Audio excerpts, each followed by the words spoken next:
Hello students, आज हम लोग सॉल्व करेंगे क्लास 10th मैथमेटिक्स का एग्जाम्पलर बुक का एक्सरसाइज 1.1। मैथ्स का exemplar book class 10th students के लिए सॉल्व करना बहुत ही ज़रूरी है। बिना इसे सॉल्व किए आप बोर्ड में हाईएस्ट मार्क्स नहीं ला सकते।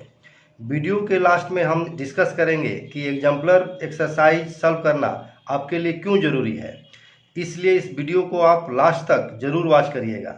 तो आइए शुरू करते हैं NCERT exemplar maths exercise 1.1 real number.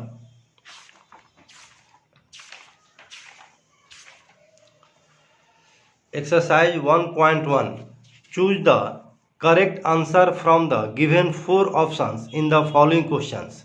First question, for some integer m every even integer is of the form m m+1 2m 2m+1। यानी यह दिया हुआ है कि m से यदि इंटीजर को डिनोट किया जाए तो इवन इंटीजर को डिनोट करने के लिए इन चारों ऑप्शन में से करेक्ट ऑप्शन कौन होगा।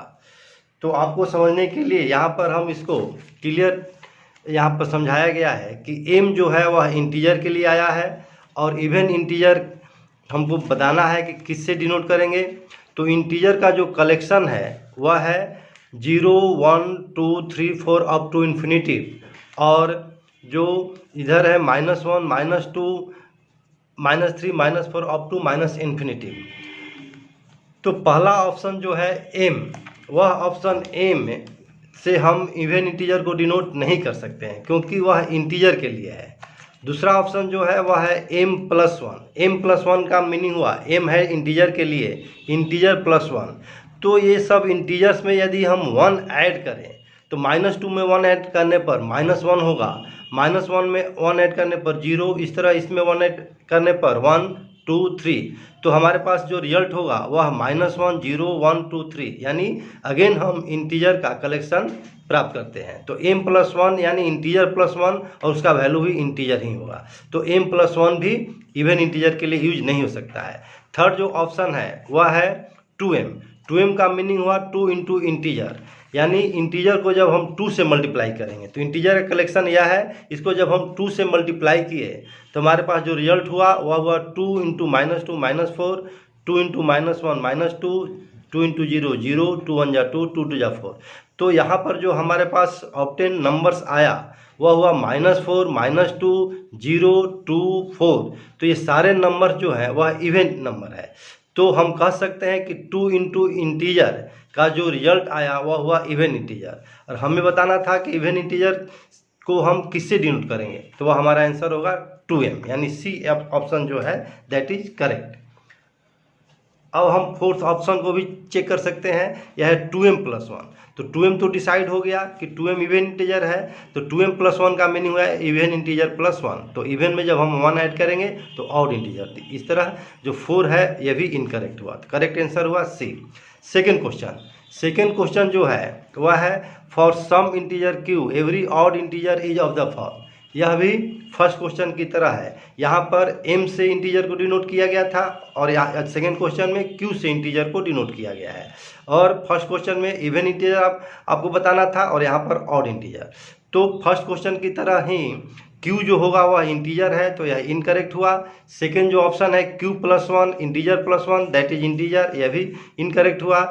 2q जो है, तो जिस तरह 2m इवन इंटीजर था तो 2q भी इवन इंटीजर होगा, और 2q+1 यानी इवन +1 यह हो जाएगा ऑड इंटीजर। तो हमारा यह जो ऑप्शन हुआ फोर्थ, यानी 2q+1 से हम ऑड इंटीजर को डिनोट कर सकते हैं, तो करेक्ट ऑप्शन हुआ डी। अब थर्ड है n² -1 is divisible by 8 if any, यानी यहाँ पर क्वेश्चन में है कि n² -1 कब 8 से डिविजिबल होगा। n जब इंटीजर होगा तब, या नेचुरल नंबर होने पर, या ऑड इंटीजर होने पर, या इवन इंटीजर होने पर।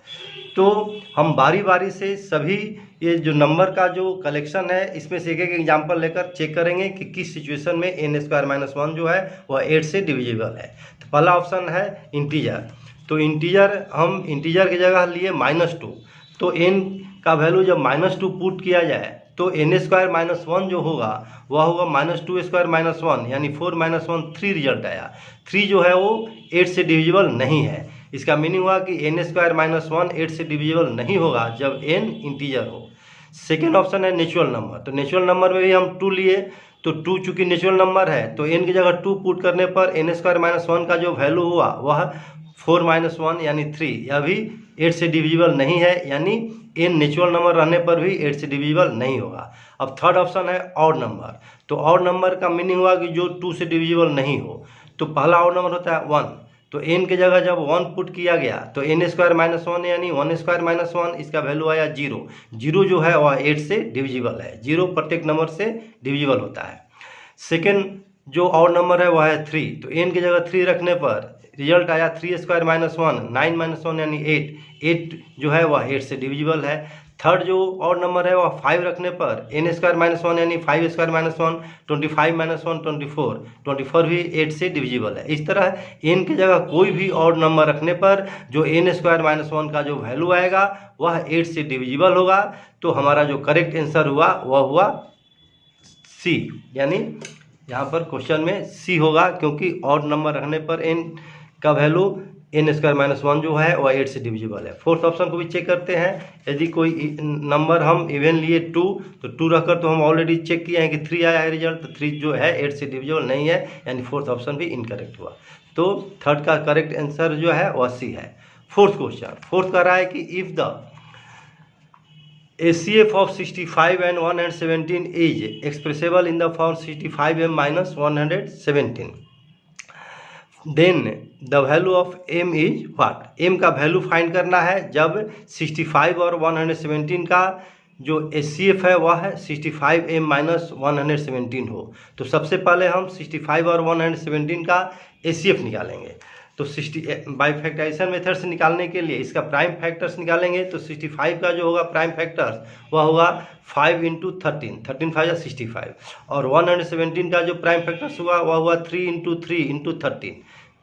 तो ACF का जो फार्मूला है वह है डिफिनीशन के अनुसार product of common factors with minimum power, यानी गिवन नंबर का जब ACF फाइंड करना हो तो हम उसका फैक्टर्स प्राइम फैक्टर्स निकालते हैं, और इसमें जो कॉमन फैक्टर होता है उसका जो मिनिमम पावर लेकर प्रोडक्ट निकालते हैं, वही ACF हुआ। तो दोनों का जो 65 और 117 का जो प्राइम फैक्टर्स है इसमें कॉमन है 13, और 13 में दोनों में जो पावर है 1 और 1, तो मिनिमम पावर भी 1 ही हुआ।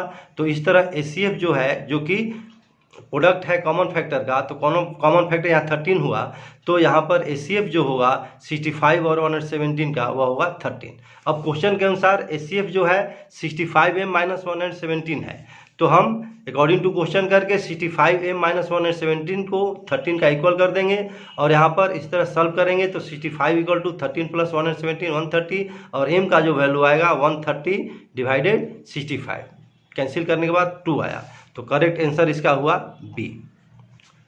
Fifth, the largest number which divide 70 and 125 leaving remainders 5 and 8 respectively, यानी आपको बताना है कि ऐसा लार्जेस्ट नंबर जिससे 70 और 125 को डिवाइड किया जाए तो जो रिमाइंडर आए वह 5 और 8 हो। तो लार्जेस्ट नंबर जब भी डिवाइड करना हो, यानी लार्जेस्ट डिवाइजर जो गिवन नंबर को डिवाइड करे, तो हम उसका ACF निकालते हैं। लेकिन यहाँ पर रिमाइंडर भी दिया हो, तो जब रिमाइंडर दिया हो और लार्जेस्ट डिवाइजर फाइंड करना हो गिवन नंबर का, तो सबसे पहले हम रिमाइंडर्स को गिवन नंबर से सब्ट्रैक्ट करते हैं और जो रिजल्ट आता है उसका ACF निकालते हैं। तो 70 को डिवाइड करने पर 5 रिमाइंडर आ रहा है, तो 70 माइनस 5 करेंगे जो कि आएगा 65। इसी तरह है 125 माइनस 8 करेंगे तो 125 माइनस 8 117 आएगा। अब हमें ACF निकालना है 65 और 117 का, तो प्रीवियस क्वेश्चन में हम लोग ऑलरेडी 65 और 117 का ACF निकाले थे यहाँ पर, तो जिसका रिजल्ट आया था 13। तो इस तरह है 65 और 117 का जो ACF होगा वह 13 होगा। तो फिफ्थ का जो आंसर होगा वह होगा ए। 6 number, if two positive integers a and b are written as a equal to x cube y square and b equal to x y cube, x y are prime numbers, then ACF of a and b is what? तो ACF जो होता है वह होता है product of common factors with minimum power. तो a और b का जो वैल्यू है, a है x cube, y square, b है एक्स वाई क्यूब। HCF का जो फार्मूला होता है that is product of common factors with minimum power. तो दोनों में जो कॉमन फैक्टर है x भी दोनों में है, y भी दोनों में है, तो कॉमन फैक्टर x और y दोनों हुआ, और x का जो मिनिमम पावर है वह पावर यहाँ पर है 1 और 3, तो मिनिमम हुआ 1, तो यहाँ पर हम 1 लिखे, और y का जो पावर है यहाँ पर 2 और 3 है, तो मिनिमम जो है 2 है। तो इस तरह HCF जो है वह x का पावर 1 और y स्क्वायर का प्रोडक्ट होगा। तो आंसर जो होगा 6 का वह होगा एक्स वाई स्क्वायर, जो कि है बी, यह आंसर करेक्ट होगा। Next 7 question, if two positive integers p and q can be expressed as p equal to ab square and q equal to a cube b, a b being prime numbers, then LCM of p and q is what. तो LCM का जो formula होता है वह होता है product of all factors, product of all factors with maximum power. तो यहाँ पर p और q का LCM फाइंड करना है, तो p का वैल्यू है a b स्क्वायर और q का वैल्यू है a क्यूब b। तो ऑल फैक्टर्स हमें फाइंड करना है, तो फैक्टर्स यहाँ है a और b, तो a और b लिख दिए, और मैक्सिमम पावर लिखना है तो यहाँ a का पावर 1 है और यहाँ a का पावर 3 है, तो मैक्सिमम 3 हुआ, और b का जो पावर है 1 और 2 मैक्सिमम 2 हुआ। इस तरह LCM of p and q equal to a cube b square, जो कि ऑप्शन है यहाँ पर c. 4th question, the product of non zero rational and an irrational number is what. यानी रेशनल और इरेशनल को जब मल्टीप्लाई किया जाए तो रिजल्ट क्या होगा, या तो वह इरेशनल होगा या रेशनल होगा, या रेशनल और इरेशनल या 1। यानी आपको फाइंड करना है कि चारों ऑप्शन में करेक्ट कौन होगा जब रेशनल और इरेशनल को मल्टीप्लाई किया जाए। तो इसमें हम एग्जांपल लिए, रेशनल का एग्जांपल लिया गया 5 और इरेशनल का एग्जांपल √3। जब प्रोडक्ट निकालना है तो दोनों को मल्टीप्लाई किया गया, 5 इंटू √3, रिजल्ट आया 5√3। 5√3 जो है वह इरेशनल है, तो प्रोडक्ट ऑफ रेशनल और इरेशनल जो हुआ वह इरेशनल हुआ, यानी ए, 8 का जो ऑप्शन हुआ ए करेक्ट हुआ। अब 9th क्वेश्चन, 9th में है the list number that is divisible by all the numbers from 1 to 10 is. जब भी लिस्ट नंबर फाइंड करना हो जो गिवन नंबर से डिविजिबल हो, तो यह फाइंड करने के लिए हम गिवन नंबर का LCM फाइंड करते हैं। तो यहाँ पर 1 से लेकर 10 तक नंबर दिया हुआ है, तो हम 1 से लेकर 10 का LCM फाइंड करेंगे, और इसके लिए 1 से लेकर 10 तक के नंबर का हम प्राइम फैक्टराइजेशन यानी प्राइम फैक्टर्स फाइंड करेंगे। तो 1 का जो फैक्टर्स होगा वह 1 होगा, 2 का फैक्टर 2 ही हुआ, 3 का 3, 4 का फैक्टर्स होगा वह 2 इंटू 2 यानी 2 स्क्वायर, 5 का फैक्टर 5, 6 का 2 इंटू 3, 7 का 7, 8 का जो फैक्टर हुआ वह 2 इंटू 2 इंटू 2 यानी 2 क्यूब, 9 का फैक्टर 3 इंटू 3 3 स्क्वायर, और 10 का फैक्टर्स होगा 2 इंटू 5। तो इस तरह जितने फैक्टर्स हैं उनको पहले हम लिखेंगे और उसके बाद उसका मैक्सिमम पावर लिखेंगे, क्योंकि LCM जो होता है that is product of all factors with maximum power. तो यहाँ पर सभी फैक्टर कौन कौन है, डिफरेंट फैक्टर 2, 3, 5, 7, तो सारा फैक्टर लिख दिया गया 2, 3, 5, 7। अब हम देखेंगे मैक्सिमम पावर, तो 2 का यहाँ पावर है 1, 2, यहाँ है 1, यहाँ है 3, यहाँ 1, तो मैक्सिमम हुआ 3, तो 2 का पावर 3 लिख दिया गया, और 3 है फैक्टर, तो 3 का जो पावर है 1, 1, 2, मैक्सिमम 2 हुआ तो 3 स्क्वायर लिख दिया गया। 5 का तो 1 है, तो 5 का पावर 1 ही रह जाएगा, और 7 तो एक बार आया ही है तो 7 हो जाएगा। इस तरह product of all factors with maximum power, यानी सारे फैक्टर्स को लिख दिया गया और उसका जो मैक्सिमम पावर है वह लिखकर अब इसका हम मल्टीप्लाई करेंगे। तो 2 क्यू 8 हुआ, 3 स्क्वायर 9, 5 7 35, और 8 9 72 इंटू 35, जो कि मल्टीप्लाई करने पर आया 2520। तो इस तरह 9 का जो ऑप्शन होगा वह होगा D. Now question number 10। Question number 10 जो है the decimal expansion of the rational number 14,587 upon 1,250 will terminate after. यानी इसको जब हम डिवाइड करेंगे तो डिसिमल में कितने प्लेसेज बाद यह टर्मिनेट हो जाएगा। तो इस तरह का क्वेश्चन जब भी आए तो आपको कोशिश करना है कि डिनोमिनेटर को हम ऐसे नंबर में चेंज कर दें जिसमें 1 और 0 हो, यानी 10, 100, 1000, 10,000, ताकि यह पता चल सके कि कितने डिजिट बाद यह टर्मिनेट होगा। तो यहाँ पर हमें जो गिवन रेशनल नंबर है 14,507 बाई 1,250, इसमें डिनोमिनेटर का फैक्टर्स निकाला गया। डिनोमिनेटर का जो फैक्टर होगा 1,250, 2 से डिवाइड किया गया 625, फिर 5 से डिवाइड किया गया तो 125, फिर 5 से डिवाइड किया गया 25, 5 से 5। तो यहाँ जो 5 है 4 टाइम्स टू 1 टाइम, तो इसका जो फैक्टर होगा वह 5 टू द पावर 4 इंटू 2। अब हम 2 को भी पावर 4 में चेंज करेंगे। इसके लिए 2 क्यूब से न्यूमरेटर और डिनोमिनेटर दोनों को मल्टीप्लाई किया गया। अब जो डिनोमिनेटर में 5 का पावर 4 हुआ और यहाँ पर 2 का पावर 1, 2 का पावर 3, 2 का पावर भी 4 हो गया। तो इसको मल्टीप्लाई करने पर 5 टू या 10, 10 का पावर 4, और इसको स्पेंड करने पर यहाँ 10,000 हुआ। तो 10,000 में 4 जीरो है। इसका मीनिंग हुआ कि गिवन जो रेशनल नंबर है वह 4 डिसिमल प्लेसेज के बाद टर्मिनेट हो जाएगा। तो इसका ऑप्शन जो आंसर होगा वह होगा डी। इस तरह हम लोग एग्जाम्पलर एक्सरसाइज 1.1 फिनिश किए। अब हम लोग डिस्कस करेंगे कि एग्जाम्पलर बुक सॉल्व करना क्यों ज़रूरी है। इसके लिए सबसे पहले हम लोग जो बोर्ड क्वेश्चन पेपर होता है मैथमेटिक्स का 10th बोर्ड का, उसका हम लोग क्वेश्चन पेपर डिजाइन समझेंगे। तो जो बोर्ड एग्ज़ाम में जो क्वेश्चन पेपर आता है उसमें जो क्वेश्चन पूछे जाते हैं वो 4 कैटेगरी में बटे होते हैं, यानी 4 क्राइटेरिया होता है। पहला जो है रिमेम्बरिंग, दूसरा अंडरस्टैंडिंग, तीसरा अप्लाइंग और चौथा एनालाइजिंग, इवेल्युएटिंग, क्रिएटिंग। इसमें जो फर्स्ट दोनों कैटेगरी है इस पर बेस्ड क्वेश्चन आसान होते हैं और इसका आंसर मैक्सिमम स्टूडेंट्स को पता होता है, यानी मैक्सिमम स्टूडेंट इसको अटेम्प्ट कर लेते हैं।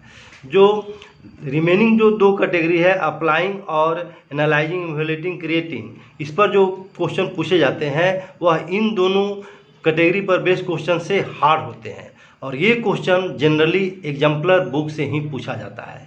यानी मैथमेटिक्स स्टैंडर्ड में जो क्वेश्चन पेपर जो होता है उसमें 19 + 18 यानी 37 मार्क्स का क्वेश्चन एग्जाम्पलर बुक से पूछा जाता है या उस पर बेस्ड होता है, और मैथमेटिक्स बेसिक में 12 + 8 यानी 20 मार्क्स का क्वेश्चन उस पर बेस्ड होता है। इसलिए मेरी आपको सलाह है कि आप मैथ का एनसीईआरटी मेन बुक के साथ साथ एनसीईआरटी एग्जाम्पलर बुक को भी जरूर सर्व कर लीजिए, जिससे बोर्ड एग्जाम में आपका जो स्कोरिंग जो है वो हाई हो। मैं प्रत्येक एक्सरसाइज का वीडियो अपलोड करूंगा और आप उसे रेगुलर वॉच कीजिए और अपनी तैयारी स्ट्रॉन्ग रखिए। डियर स्टूडेंट्स, यह वीडियो आपके लिए कितना बेनिफिशियल है कमेंट करके ज़रूर बताइएगा। मेरी हमेशा कोशिश रहती है कि जो स्टूडेंट्स मेरे साथ जुड़े हैं उनके लिए टिप्स, टेक्निक्स और रिसोर्सेज हमेशा शेयर करता रहूं, जिससे कि आप अपनी पढ़ाई और तैयारी और स्मार्ट तथा स्ट्रॉन्ग तरीके से करते रहें और अपने लाइफ में ज़्यादा से ज़्यादा अचीव करते रहें। इस चैनल को यदि आप अभी तक सब्सक्राइब नहीं किए हो तो इसे काइंडली सब्सक्राइब कर लीजिए, जिससे कि मेरी अपडेट आपको मिलता रहे। Please like and share this video to inspire me. Thanks for watching.